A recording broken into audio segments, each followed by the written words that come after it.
इन्होंने इसी बात का तो फायदा उठा रखा है कि वर्षों से हम कुछ नहीं बोलते आ रहे हैं।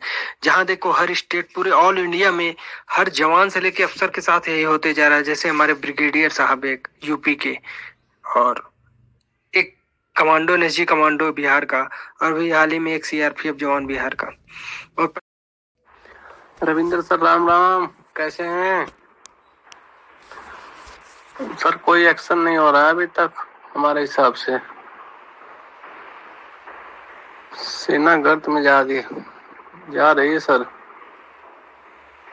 बहुत बुरा लग रहा है, बहुत बुरा लग रहा है देख के। बहुत ही शर्म की बात है अब तक कि कोई हमारा रक्षा मंत्री और हमारे जनरल साहब का एक बयान तक नहीं आया। इसके बाद भी जिस दिन द्विवेदी जी रिटायर होंगे वो मार खाएंगे तो उनको पता चलेगा कि क्या होता है मार। वो कैसे कर्नल साहब की वाइफ तड़प रही है, आज धरना दे रही है। शर्म आनी चाहिए पूरी सेना को। हम लोग डिसिप्लिन में बांधा हुआ है, तो जवान ने बोला है हम अभी भूखा शेर का माफिक घूम रहा है, सिर्फ हमको आदेश मिलना चाहिए। हमको आदेश दो।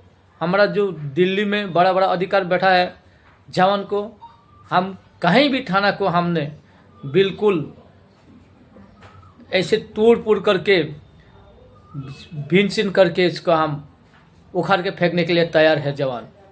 पुलिस कहीं जगह पे बोलता है ना कि हम सेना का बाप है, तो वो बोलना भी भूल जाएगा। वो बोलेगा फौज पुलिस का बाप है, दादाजी है बोलेगा। तो इसलिए जय हिंद, जय भारत, वंदे मातरम। मैं रविंद्र फौजी। साथियों, ये जो पटियाला वाला केस हुआ है, हमारे सेना के एक सर्विंग ऑन ड्यूटी कर्नल साहब के साथ पुलिस वालों द्वारा मारपीट करने के बावजूद आज तक वो पुलिस वाले खुले घूम रहे हैं और इस पर कोई कार्रवाई नहीं हुई है।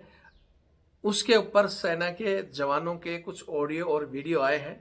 मैं चाहता हूं आप देखें और उन्हें को ज़्यादा से ज़्यादा शेयर करें। इन ऑडियो वीडियो में जो बातें कही गई हैं उसमें मेन टॉपिक ये है कि आज एक सेना के कर्नल साहब के साथ ये घटना घटती है और हमारे आर्मी चीफ चुप क्यों हैं। अभी तक उन्होंने कोई बयान या स्टेटमेंट जारी क्यों नहीं किया। दूसरा, हमारे रक्षा मंत्री, प्रधानमंत्री जी ये बहुत चीज़ों की निंदा करते हैं, अभी तक इनका कोई निंदा करने का बयान भी नहीं आया है। ये बात जब हम पूछते हैं लोगों से तो बोलते हैं तो इंटरनेशनल मुद्दा बन चुका है। तो इंटरनेशनल मुद्दा बन चुका है तो हमारे प्रधानमंत्री, रक्षा मंत्री जी चुप क्यों हैं? अमित शाह जी चुप क्यों हैं? किस चीज का इंतजार कर रहे हैं? इस तरह के सवाल जवाब जवानों ने किए हैं और जवानों ने कहा कि हमारी तो बाहें फड़क रही हैं, एक आदेश का इंतजार कर रहे हैं। अगर एक आदेश दे दें तो हम 2 मिनट में उनको कूट पीट कर उठाकर लाएं और डाल दें क्वार्टर गार्ड में। लेकिन आदेश कौन दे? आदेश देने वाले जो बड़े सीनियर अधिकारियों कह रहे हैं कि हम प्लानिंग बना रहे हैं, इनको छोड़ेंगे नहीं। छोड़ेंगे नहीं तो फिर आखिर आप कब इनको सबक सिखाओगे? मैं सबसे पहले हमारा फौजी रविंद्र भाई को मैं दिल से शुक्रिया अदा करना चाहूँगा, क्योंकि हर देश की जवान या अफसर किसी का प्रॉब्लम, किसी का दिक्कत, किसी का दुर्घटना में वो सहायता देता है। इसलिए मैं उनको दिल से इसको इज्जत करता हूँ। अभी मैं कहीं यूनिट, कहीं आरआर, कहीं बैटलियन से भी मैंने हमारा देश के जवान, हमारा दोस्त लोग के साथ में बात किया है। वो लोग इतना गुस्सा में है, सिर्फ बोलता है हम आदेश का इंतज़ार में है।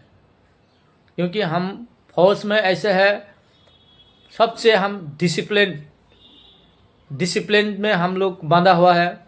जब तक हमारा अफसर साहिबान का बिना इजाज़त से कुछ हम काम नहीं कर सकता, ना करता है।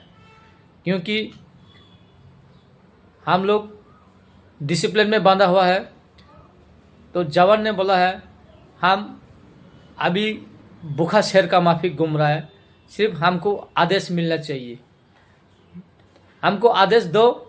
हमारा जो दिल्ली में बड़ा बड़ा अधिकार बैठा है जवान को हम कहीं भी थाना को हमने बिल्कुल ऐसे तोड़ फोड़ करके भीन सीन करके इसको हम उखाड़ के फेंकने के लिए तैयार है जवान। पुलिस कहीं जगह पे बोलता है ना कि हम सेना का बाप है, तो वो बोलना भी भूल जाएगा। वो बोलेगा फौज पुलिस का बाप है, दादाजी है बोलेगा। तो इसलिए मैं रिक्वेस्ट करता हूँ हमारा रविंद्र फौजी भाई को, ये छोटा सा वीडियो को दोबारा आपका चैनल में डालने के लिए आपसे रिक्वेस्ट करता हूँ। और मैं कुछ नहीं कहना चाहूँगा, जब तक ये 12 पुलिस कर्मियों को जब तक ठीक से पिटाई नहीं होगा, उसका हड्डी नहीं टूटेगा, इसका सिर नहीं फूटेगा, तब तक मेरा दिल में चैन नहीं मिलेगा। और मैं अपना मैडम कर्नल साहब का उसको मैं रिक्वेस्ट करके बोलता हूँ, अगर सस्पेंड भी किया है, जेल में भी अगर उसको भेजा है, उस पुलिस वाला को पंजाब स्टेट जेल में नहीं होना चाहिए, दिल्ली में होना चाहिए। जैसे दिल्ली में तिहाड़ जेल में होना चाहिए। और जेल में भेजने से पहले थोड़ा फौजी से प्रसाद लेके उसको भेजना चाहिए। पुलिस वाला को थोड़ा मिलाओ, मुलाकात कराओ हमारा जवान से, उसके बाद उसको तिहाड़ जेल में दिल्ली में भेजो। ये मांग करो ताकि अगले बार ऐसे कदम पुलिस वाला नहीं उठा करेगा। धन्यवाद। सबसे पहले तो जय हिंद रविंद्र सर। मैं नायक एसके दुबे इंडियन आर्मी से बात कर रहा हूँ। खैर माफ करना, रेजिमेंट तो नहीं बता सकता। मुझे आप ये बताइए, इस मामले में हमारी फौज, चाहे वो अफसर हो या जवान, रिटायर्ड हो या सर्विस वाले, वो ऐसा कदम क्यों नहीं उठा सकते हैं भाई कि एक सेना के कर्नल साहब को मारा गया है, तो उसके बदले में बेशक वो सप्लाई से बिलोंग करते हैं, आसपास कोई इन्फेंट्री रेजिमेंट होगी, आर्टिलरी होगी, उनके सीओ साहब से बात करके क्यों अपना बटालियन ले जाके करके उनकी कुटाई नहीं कर सकते भाई? तभी तो हमारा दबदबा बनेगा। इन्होंने इसी बात का तो फायदा उठा रखा है कि वर्षों से हम कुछ नहीं बोलते आ रहे हैं। जहां देखो हर स्टेट, पूरे ऑल इंडिया में हर जवान से लेके अफसर के साथ यही होते जा रहा है। जैसे हमारे ब्रिगेडियर साहब एक यूपी के, और एक कमांडो एनएसजी कमांडो बिहार का, और भी हाल ही में एक सीआरपीएफ जवान बिहार का। और पहली बात। दूसरी बात, जब ये प्रदर्शन ही हो रहा है तो ये सुप्रीम कोर्ट के सामने न्यू दिल्ली में क्यों नहीं होना चाहिए? उससे तो कुछ प्रॉफिट होगा। ये खाली पंजाब सरकार को दोषारोपण करने से थोड़ी ना कुछ होगा यार। कम से कम ये दिल्ली सुप्रीम कोर्ट में तो होना चाहिए भाई साहब। कम से कम मिले, न्याय मिले तो पूरा को मिले, खाली अपनी झोली नहीं देखना है। आज अफसर के साथ हो गया, फलना के साथ हो गया, ढिकना के साथ हो गया, तो ऐसा थोड़ी होगा। कम से कम न्याय मिले तो पूरा को मिलना चाहिए, जो कि फेयर डिसीजन होना चाहिए सर। जय हिंद, जय भारत, वंदे मातरम। मैं भारतीय सेना का जवान। मैं इस घटना के बारे में कुछ कहना चाहता हूं। जो हमारे पंजाब के पटियाला में कर्नल पुष्पेंद्र बात साहब के साथ जो पंजाब पुलिस के द्वारा अभद्रता और मारपीट की गई है, इस घटना को लेकर पूरे देश में आक्रोश है और सेना का मोराल डाउन होता है। इससे कि जब एक कर्नल के साथ इस तरीके की घटना और व्यवहार हो सकता है, तो जवान के साथ कुछ भी हो सकता है। और मैं माननीय आर्मी चीफ साहब से ये कहना चाहता हूं कि इस घटना को संज्ञान में लेते हुए कोई ठोस कदम उठाया जाए, जिससे कि आए दिन हमारे जवान और अफसर साहब के साथ जो घटनाएं हो रही हैं, ये घटनाएं बंद हो सकें।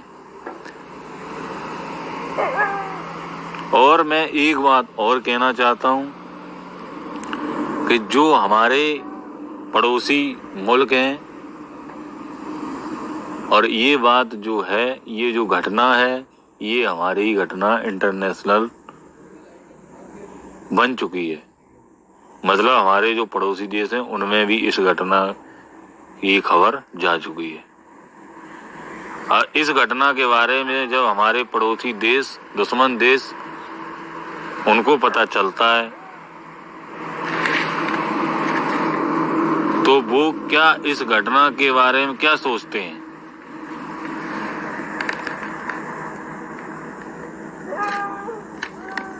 कि जब एक भारतीय सेना अपनी स्वयं की रक्षा नहीं कर पा रही है तो हम देश की रक्षा क्या करेंगे, बताओ।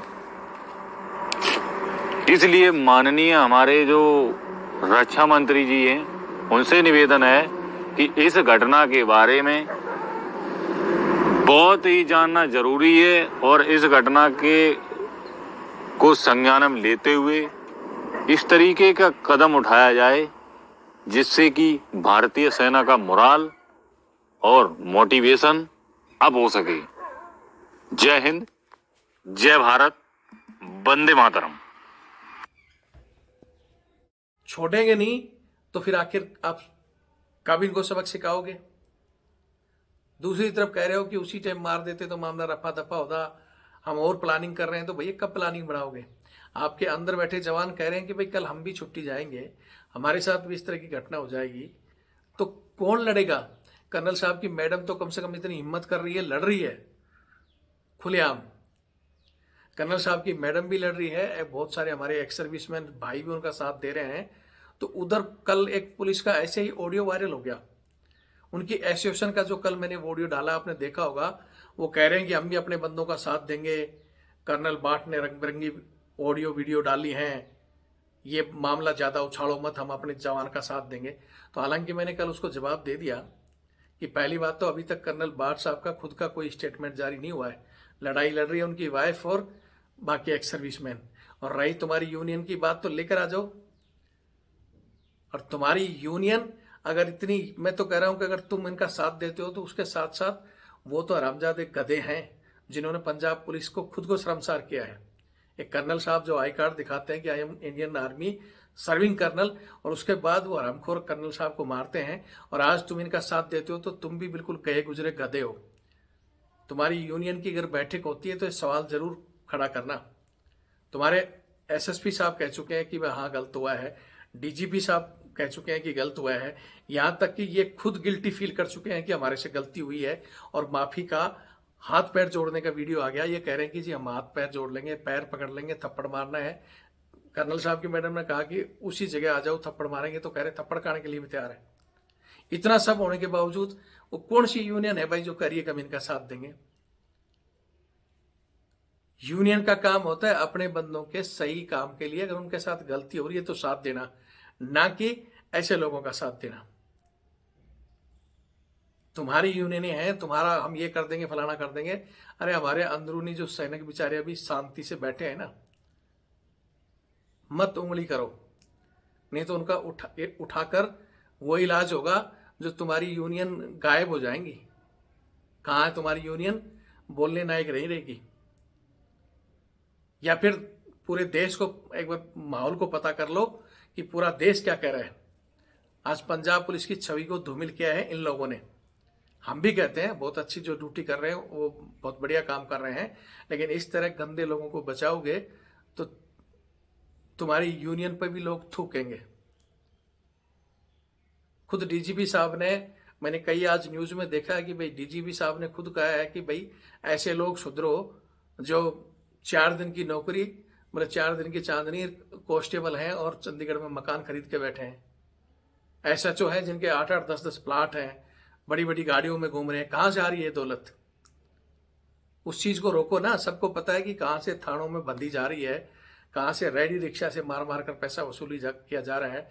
बेचारे मेहनत कर रहे, दिन रात ट्रक वालों से पैसा वसूल किया जा रहा है। ये जो 2 नंबर के काम है, 50% क्राइम को बढ़ावा देने वाले यही लोग होते हैं जिनकी नौकरी से ज्यादा कोठी बंगले और कारें घूम रही हैं। ठीक है, उन चीजों को रोको अगर लोगों के दिलों में रिस्पेक्ट पैदा करनी है खाके की। तो अच्छे काम करो, जनता रिस्पेक्ट करे। आज जनता में इतना बिल्कुल बवाल है कि एक इंडियन आर्मी के कर्नल को मारने के बावजूद, चलो उन्होंने तो मारा ही मारा, उसके बाद पुलिस का जो रवैया रहा है, शायद तो आप कह रहे हो कि अब तो एफआईआर भी हो गई है, एसआईटी भी हो गई है, तुमने 6 दिन लिया। एक कर्नल साहब, इतना बड़ा जो रैंक है, जिसमें इंडियन आर्मी के वो जेओसी साहब ने, आर्मड ड्यू के जेओसी साहब आपके एसएसपी को बुलाते हैं, डीएम को बुलाते हैं, उनको कहने के बावजूद तुम एफआईआर दर्ज करते हो और तुम कहते हो हमने एफआईआर दर्ज की ली। उनके कहने के बावजूद एफआईआर दर्ज कर ली, लेकिन झूठी एफआईआर ढाबे के नाम वाले से नाम से लिखवा दी, झूठा ही स्टेटमेंट जारी कर दिया जी 12 बंदे हमने सस्पेंड कर दिए, जबकि लिस्ट में कोई नाम ही नहीं है। लिस्ट में नाम ही नहीं है। ये तुम्हारी पंजाब पुलिस की छवि को धूमिल कर रहे कि नहीं ये लोग? पूछो अपने उस एसएसपी से। एक तरफ कहता है कि गलती हुई है, हम माफी भी मांगते हैं, और दूसरी तरफ उन बंदों को बचा रहा है कि उनका विचार था कि ढाबे वाले से एफआईआर करो, फिर 45 दिन में एफआईआर कोर्ट तक जाएगी, तब तक उसी ढाबे वाले से उस एफआईआर को वापिस करवा देंगे और मामला रफा दफा हो जाएगा। ढाबे वाले से तो पहले ही झूठा बयान बेचारे से दिवा चुके हैं कि भाई कर्नल साहब दारू पी रहा है, जबकि उसमें हॉस्पिटल की, राजेंद्र हॉस्पिटल की रिपोर्ट में एल्कोहल का कोई जिक्र नहीं है कि नहीं कर्नल साहब ने कोई दारू नहीं पी थी। तो ये है तुम्हारी पंजाब पुलिस। साथ दे देकर एसएसपी नानक ने अपनी खुद की छवि गिराई है। लोग एसएसपी नानक साहब को, जो अब तक साहब कहते थे, अब वो सीधे उनको गालियां दे रहे हैं लोग। और इसी तरह तुम साथ आओगे तो तुम्हारी यूनियन भी गालियां खाएगी, जुतियां खाएगी लोगों की। इतने बड़े इंटरफेयर के बावजूद आपने नहीं लिखी, फिर वो तो बाद में आर्मी अफसरों को पता चला, एफआईआर देखी, तो भाई क्या ड्रामा कर रखा है। जब तुम्हारे पर एक्स सर्विसमैन के धरनों का दबाव, इधर आर्मी का दबाव, मीडिया का दबाव आया, जब जाकर तुम्हारे आईजी साहब कहते हैं कि अब हम नाम लिख रहे हैं जी। अब कर्नल साहब के बयान पर कर्नल साहब की तरफ से एफआईआर लिखी गई 12 लोगों की। उसके बाद तुम एसआईटी गठित कर रहे हो, जिसमें सबको पता है अगर आपको साफ ही जांच करनी है तो आपके अधिकारियों के साथ एक सेना के ब्रिगेडियर लेवल के अधिकारी को शामिल करो। दूध का दूध और पानी का पानी हो जाएगा, ऐसे पहले हो चुका है।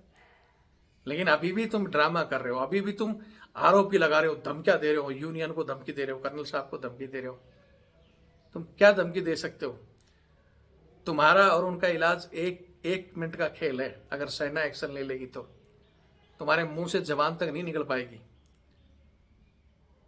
ठीक है, बाकी मैं खुद कुछ नहीं कहना चाहता। जो मेरे जवान कह रहे हैं वो सुन लो और शांति से बैठे रहो, अगर शांति से काम चल रहा है तो।